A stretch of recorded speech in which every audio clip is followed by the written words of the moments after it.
This podcast contains explicit language, discussions of depression, derealization, self-harm, and suicide. Listener discretion is advised.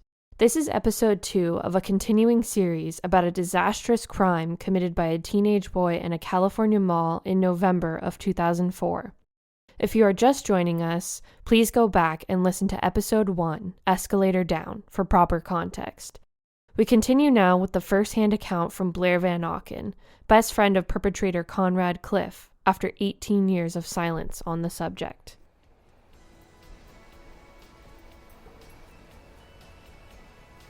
Somewhere in that time, the dynamic shifted. I wasn't the one taking care of Conrad anymore. He started taking care of me. He told me I was being kind of demented.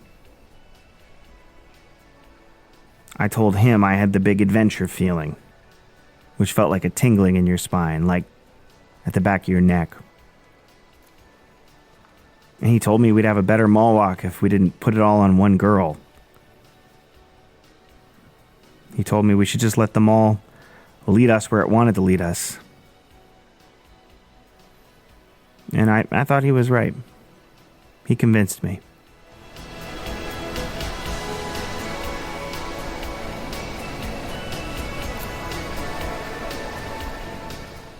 But I didn't know at that time where the mall was going to lead us. Where it was going to lead him. If I had known. But how could I have? So we were done with all the stores and we started heading south toward the fountain. The floor at that point turns from big stone tiles into planks of wood. It looks kind of like a drawbridge. You know, there's big knobby screws, like you're walking across a drawbridge. And that's when you notice the moat again. The moat first appeared to Conrad and Blair as they reached the bottom of the Kmart escalator on the far north side of the mall. The moat followed a strange course, disappearing behind walls and reappearing at points of transition. The moat then split into parallel streams down the north hallway, hidden in a crawl space beneath the stores, until finally re-emerging into sight under the mock drawbridge that marked the end of the north hallway. Here, koi, eels, and pike spilled out of the darkness into the deeper pools beneath, stirred by the mist from the mall's central fountain, which fed its spray down narrow metal grooves, draining under the brazen grates into the moat body.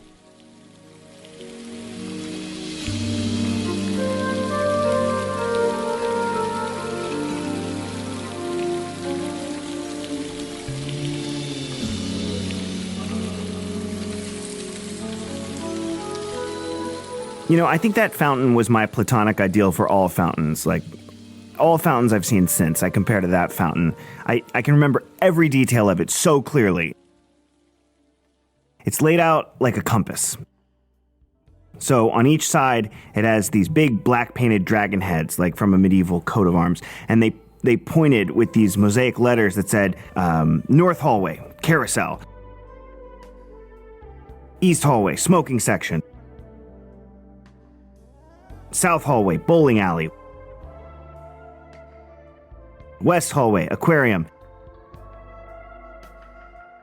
And then there were smaller, spindly red symbols of rooster heads and smaller letters between the black dragon heads that said, Northeast to back exit.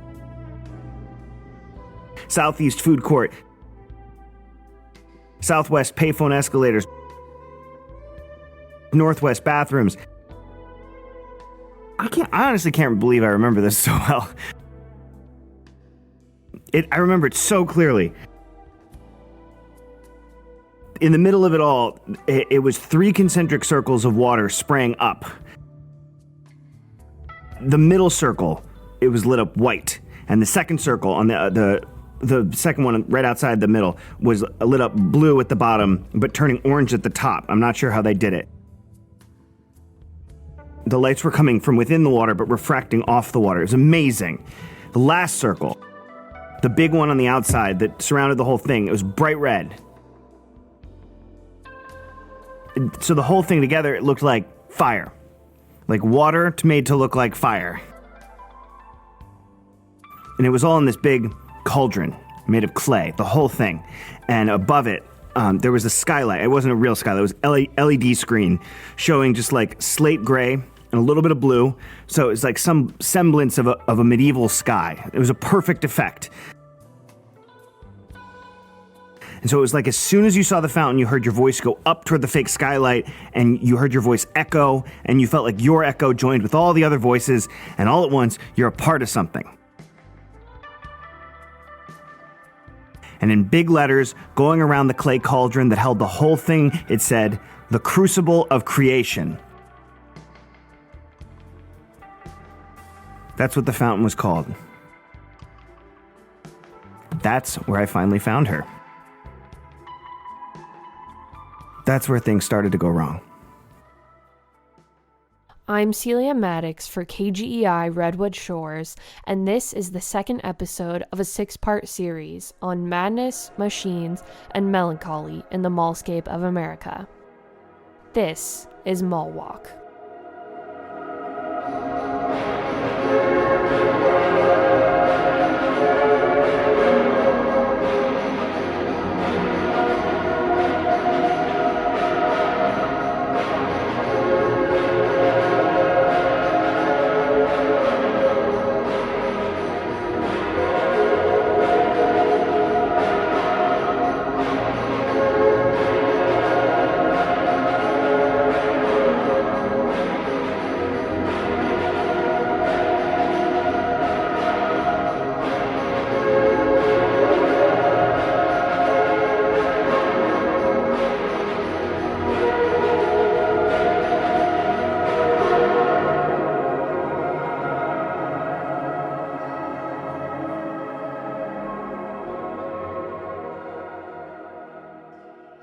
Episode 2: The Crucible of Creation.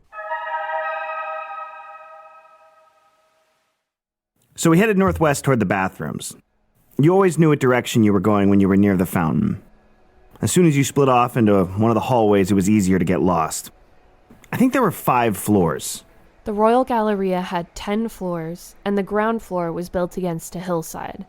The mall's main features were zoned for the ground floor because this was the ideal location for the aquarium. The rest of the mall issued up from this foundation. Floor 2 was Kmart, which had its own entrance and parking lot on the hilltop. Floor 3 was Sam Goody. Floor 4, Dillard's, and a bar called the Tavern Lounge. Floor 5 included a roller disco, echoing the ice rink below, as well as a pet store, plant store, and home goods emporium. Floors 6 to 10 of the mall were entirely devoted to Neiman Marcus. Save for Blair's brief glimpse of Kmart, the entirety of our story is confined to the Galleria's ground floor. We were on the northwest side of the fountain. There was this long white bench. A lot of families, strollers sitting on it, eating ice cream. There was a lot of noise. The rooster had mosaic arrow pointing northwest, said that was the way to the bathrooms. We already knew. Comrade said he had to go. And I followed him. And honestly, that's when I started to get nervous. It wasn't usually a good idea to let Conrad go to the bathroom alone when you were in charge of him, as it were. He could tell I was nervous, and he was like, "Oh, what do you want to come in and help me aim?" And I said, "Is that what you're going to do? You got to take a piss?"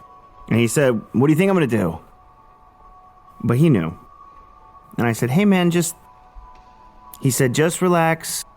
That orange Julius isn't sitting right. I feel kind of sick." I said, "You barely drank any of it before you tossed it." He said, "Yeah, now I gotta toss the rest. I'll just be a sec. What, do you want to hold my hair back?" Comrade didn't even have long hair. He had a buzz cut, so it was a joke, obviously. And then he said, "What do you think, I've got bulimia or something?" I said, never mind. I stopped by the drinking fountain, and he went in. And he drank some water. I felt like I was standing there for a bit because, I was worried. And I started to think about the girl from the escalator again, but this time, instead of getting all desirous, I just got kind of sad. She was probably long gone, I figured. It was easy at that age to think that maybe that was my one chance. Her there on the escalator looking up at me smiling. That was my one little window. And I'd missed her. She was the answer to all my sadness, and now she was gone. It's easy to put it all on some girl at that age. I realize now that it isn't at all fair. I mean, I should have realized it sooner. So that little sadness, it started to turn into the little doom feeling. And that little doom feeling started to swell up, and after just a sec, I was leaning on the drinking fountain, and I was having the big ugly feeling. And I was sinking down, and I was almost lying on the floor. I told you we localized our feelings. The big ugly feeling, it starts in my stomach.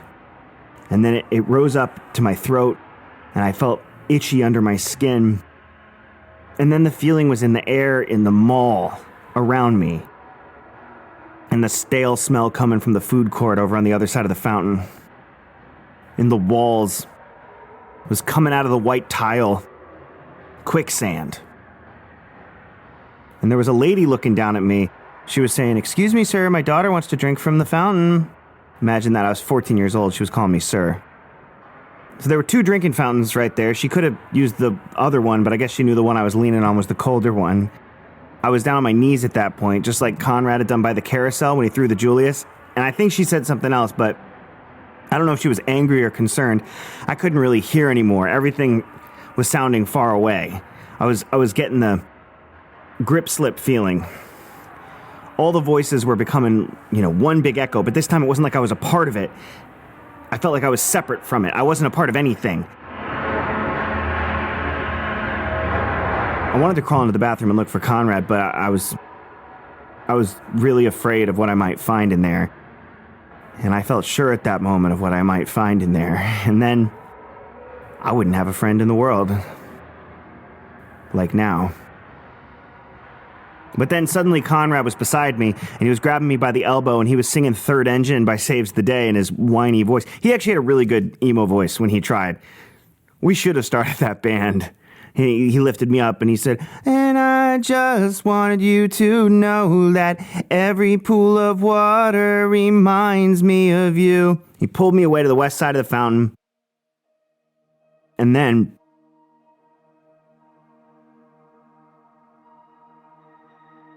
there she was.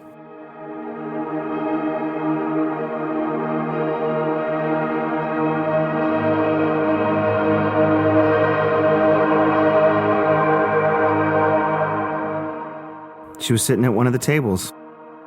I saw her in the light.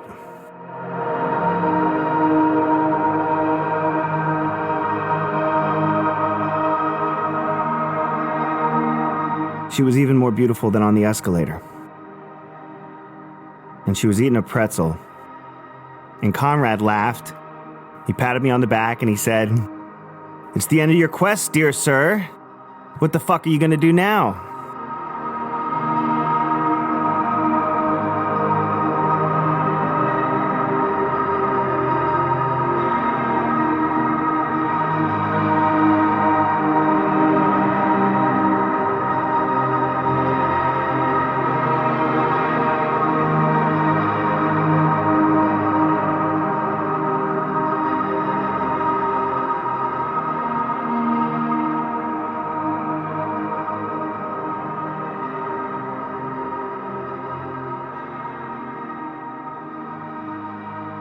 As Blair noticed the girl from the escalator sitting on the west side of the fountain eating a pretzel, a different mall walker was emerging from the smoking section on the opposite east side of the Crucible of creation.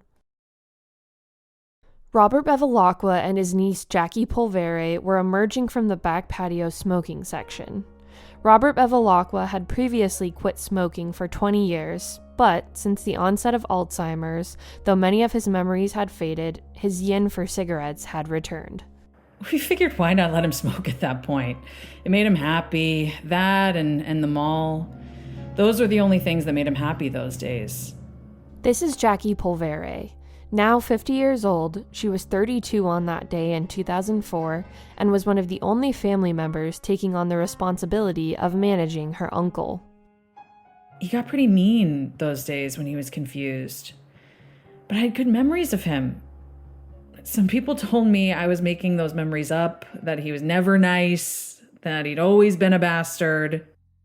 But I had good memories, even if I was making them up. And he had very few memories left, except for the cigarettes and the mall. So I took him to the mall some Sundays. It was where he got close to being happy. Or at least less sad. Another melancholy mall walker, outpacing Alzheimer's with his niece. They came in from the smoker's patio, leaving the empty pack of Pall Malls in the ashtray behind them. So I knew vaguely that he had worked at the mall when he was in his 20s. The Royal Galleria had changed a lot since then, obviously. But some things hadn't changed. And before that day, he never mentioned anything specific. So I thought it was a good place to bring him. We walked around the fountain. We both liked the fountain. He pulled some change out of his pocket, and we stood next to it for a second. And he looked like he was thinking. Because he threw the coins in the fountain, which there were signs saying, "Please don't throw coins in the fountain." But everyone did it. And he must have been wishing for something, and it was just a good moment. For a second there. That's why I would always bring him there. I'm not sure he even knew who I was. I had to explain that I was his niece a few times, and he always seemed suspicious of that. But then he was smiling, standing by the fountain, tossing in the coins, making wishes, I hope. And he glanced up at the water, and I always loved the fountain at the mall. They lit it up. It looked like fire coming out of a big flower pot. And he looked up toward the fake skylight above. And then he looked toward the food court. And I saw the smile just drop away from his face.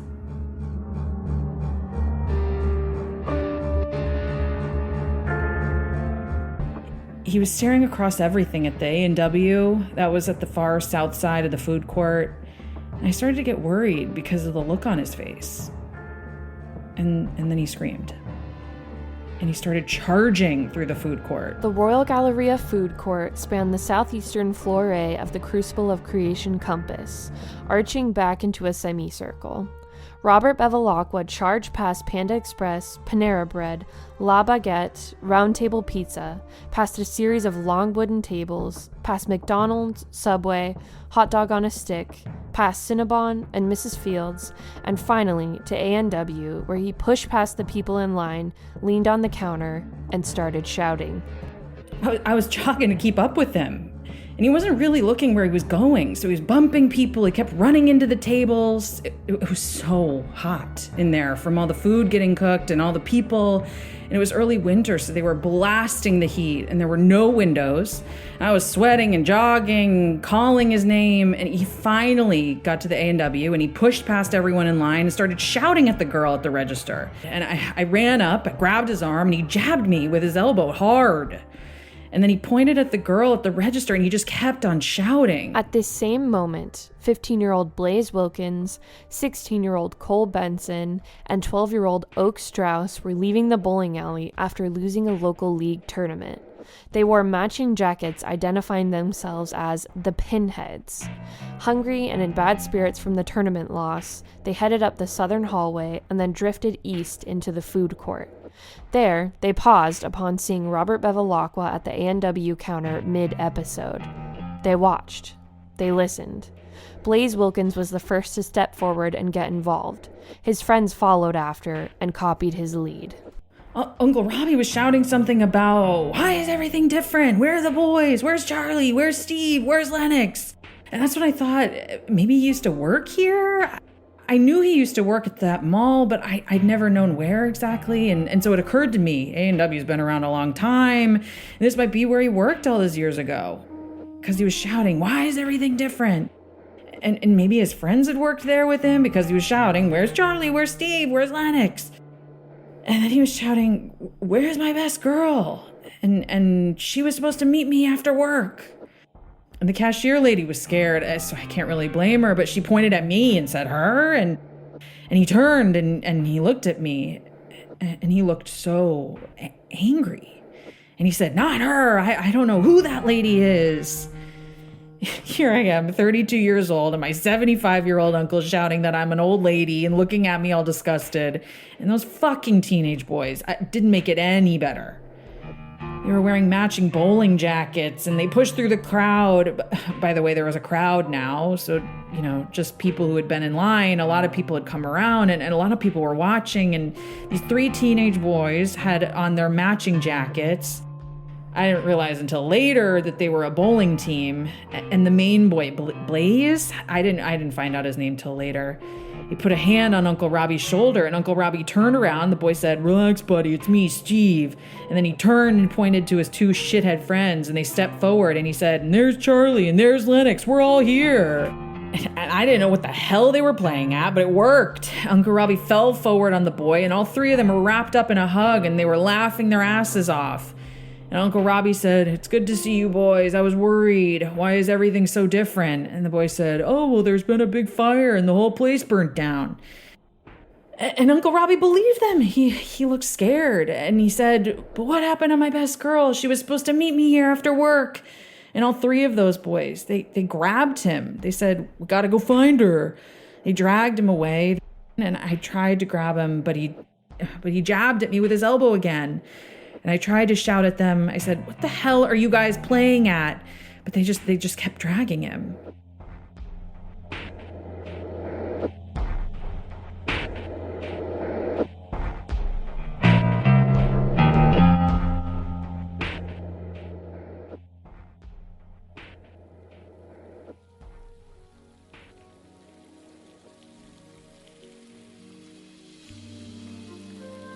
So I was thinking, do I go up and act like I know her from somewhere and act confused?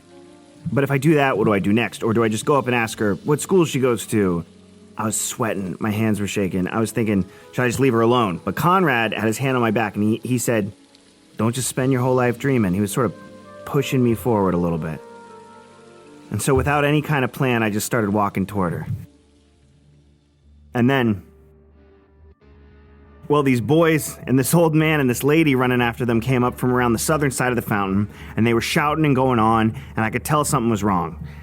And finally, the girl, she looked up, and they were coming right toward her. And there was this girl, maybe 14, 15. She was in a Catholic schoolgirl uniform. She was just sitting there eating a pretzel. And she looked up as the boys dragged Uncle Robbie toward her. And one of them, I guess it was the one named Blaze, he pointed right at her, and he said, "There she is, buddy. There's your best girl." And then they sort of pushed the old man toward her. And she stood up, and the old man reached out toward her, and I remember he said, "Consuela." And she backed up a little bit, but she hit the edge of the fountain and sort of fell into a sitting position, and then he shouted it again, "Consuela, Consuela!" "Consuela, Consuela!" And the girl looked nervous. And I remember she said, "Yeah?" And then she said, "I don't like this. I don't like this. I don't like this. I don't like this." And the boys were laughing. Those shitheads were laughing. I figured out later that they were a bowling team. I noticed at the time that they had matching jackets. And they pushed the old man forward, and he stumbled. And then he sort of staggered onto the girl, and he put his arms around her and wrapped her in a hug, and she screamed. She screamed. And he said, "I thought you forgot." And she screamed. And one of those boys, he said, "What's wrong? Don't you remember your best guy? He waited all day for you at A&W." And they fell out laughing. And I felt like I should do something.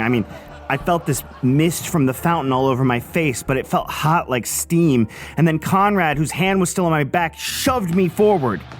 But I didn't stumble. I sort of charged forward and landed with my hands on the old man's shoulder. And I pried him off the girl, and I said, "Hey, leave her alone!" There were these other 2 boys, and one of them lunged forward and grabbed Uncle Robbie. And I thought, "What now?" And he shouted, "Leave her alone." And he pulled Uncle Robbie back, and the girl was still saying, "I don't like this. I don't like this. I don't like this. I don't like this." And I felt real confident. So I wrapped my left arm around her waist, and I pulled her to one side of me, and she melted into me. And with my other arm, I pushed the old man back, and he looked at me and said, "I should have known you'd been 2-timing me." And the other boys, they said, "Bust him up, we got your back." And I saw the old man reach back to swing on me, but the lady came up behind him and grabbed his arm.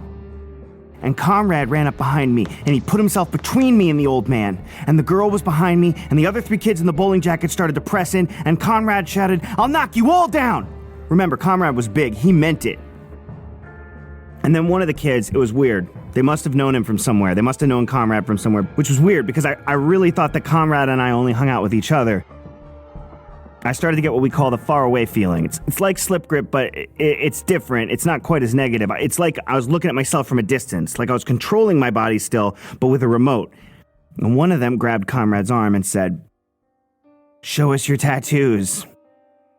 And then pushed his sleeve up, and of course, Comrade's arm was covered in cuts. And some were scars that I had seen before, and some were scabs. Some were relatively fresh. Like, he must have just did it in the bathroom. And the kid said, next time, cut deeper. It is contested if this final insult was spoken by Blaze Wilkins, Cole Benson, or Oak Strauss, though the majority of behavior thus far described is regularly attributed to Blaze. Some interviewed in the aftermath stipulate that it was Oak who knew Conrad and so would have made the personal attack. How any of the boys knew Conrad is beyond Blair's knowledge.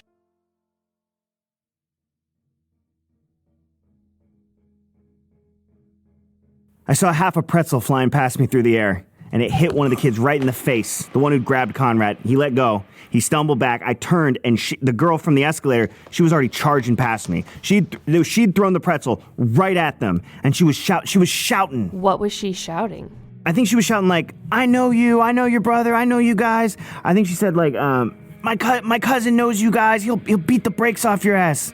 And that made me even braver all of a sudden. I pushed past her, I reached out, I grabbed one of them. I'd never really punched anyone, I didn't get into fights, so I just started digging my nails into his arm. I was a grimy kid, I had long, dirty nails. It's gross, I know. I didn't really take care of myself at that age. And the kid pulled away from me, but I had dug my nails in harder. And then the girl, she came up and she shoved him right in the chest, and he fell back, and he knocked both his friends over, and I saw his arm. It had 3 long, bloody scratches in it from my nails. And all 3 of them were lying on the floor. And I said, show us your tattoos.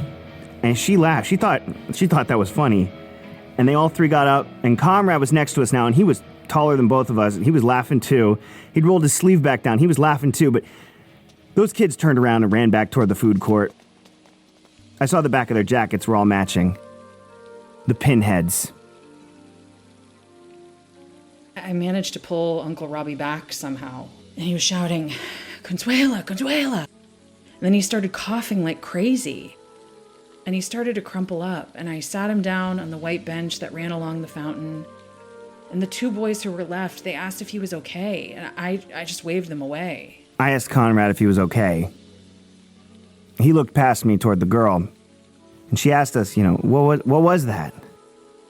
And we said we didn't know. We introduced ourselves. She said her name was Consuela, but she didn't know who that old man was. I thought that was weird. He was still sitting on the bench nearby, coughing. I mean, the old man, I guess I introduced both of us. Conrad was real quiet all of a sudden. She went to Mercy High. We told her we both went to Pally. She said her cousin went to Sequoia. He knew those kids, the pinheads. She said she'd get her cousin to beat their ass. She said she liked to come to the mall alone and watch scary movies. She said she wanted to go see The Grudge. It had just come out. And then Conrad spoke up. He said, yeah, that's what Blair wanted to see too, right, Blair? And he looked at me.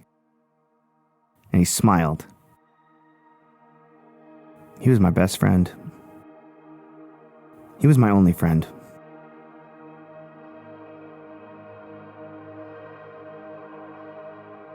And she said, great, well, if you guys buy me popcorn, I'll let you guys sit next to me. I looked at Conrad for a minute, but then he said, see y'all after. And she and I said at the same time, well, what, you're not coming with us? And he smiled at both of us and said, I can't handle scary movies. There's an arcade in the megaplex. I'm just going to hang there. Just meet me after. I looked at him a while.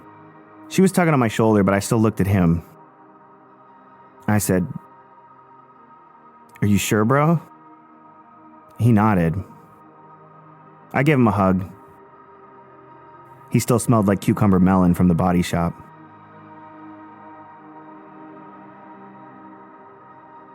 Blair's quest was complete. The 2 friends parted. Conrad went towards the glowing little room just off the concession stand, the Palace Arcade. Had he ideas of destruction before they reached the base of that escalator? Had he planned this days, months, years before? Or was it just the joy of the moment, catching him up, lifting him out of the quicksand, giving him his own quest. He made his way to the far back of the arcade. There, he set his attention upon an 80s arcade cabinet nestled in the far corner by the claw machine. It had 2 buttons and a knobby dial. Emblazoned in blocky black text at the top of the cabinet was the word Otranto, backlit by pale neon.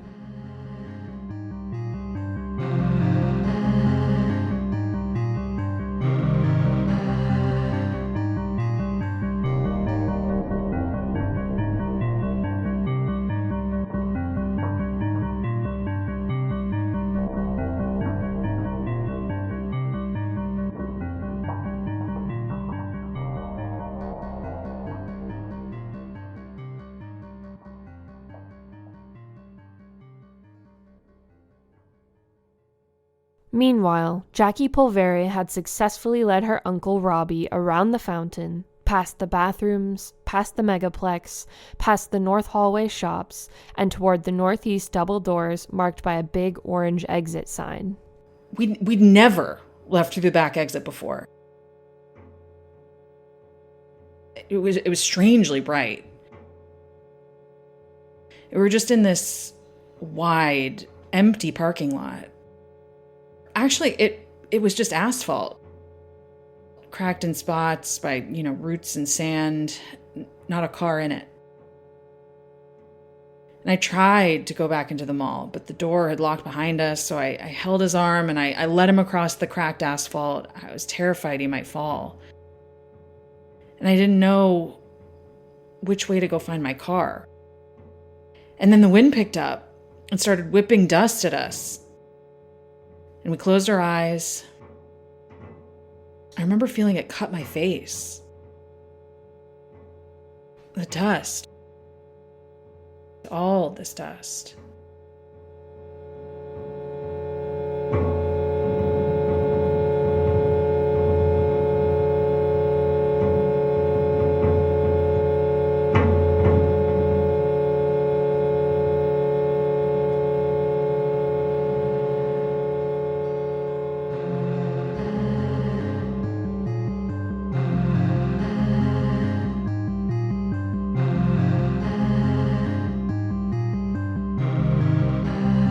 MallWalk is a production of KGEI Redwood Shores. In this episode, you've heard the voices of Blair Van Auken and Jackie Polvere.